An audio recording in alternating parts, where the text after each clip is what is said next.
Imagine a colossal Pacific continent, home to 64 million people, fracturing and sinking into the sea 12,000 years ago. That is the myth of Mu. In 1926, James Churchward introduced this legendary land to the modern world through his book, The Lost Continent of Mu. He filled his pages with intricate diagrams of ancient cosmology, like this drawing of Narayana, the seven-headed serpent. He pointed to these physical clay fragments, which he called the Naacal tablets, claiming he had deciphered their long-dead language. By presenting a highly detailed archaeological dossier, Churchward caught the public's imagination. However, Churchward was the only person on Earth who claimed to have seen these physical tablets. No other explorer, linguist, or archaeologist could find a single corroborating reference to the Naacal brotherhood anywhere in India. This raises a question. Did Churchward stumble onto a forgotten era of humanity, or did he architect a massive fabrication? To find the answer, we have to look past the sunken continent and examine the timeline of his own alibi. Churchward didn't invent the core terminology himself.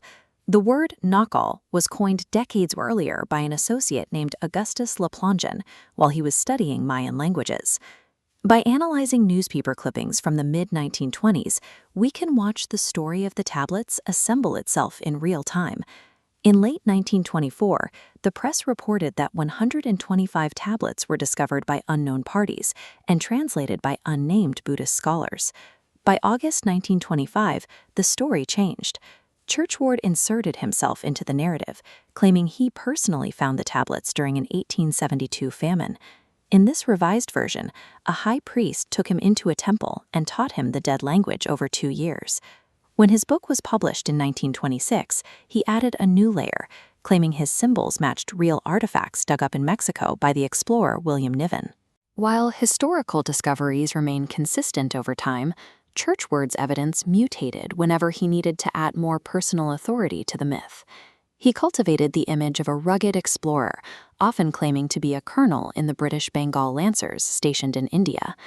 Records show that during the time he claimed to be in secret Indian temples, he was actually living in Sri Lanka, managing a tea plantation. The man purporting to hold the esoteric secrets of humanity's origins was a colonial businessman with a remarkably fertile imagination. Percy Tate Griffith was Churchward's business associate and eventual biographer.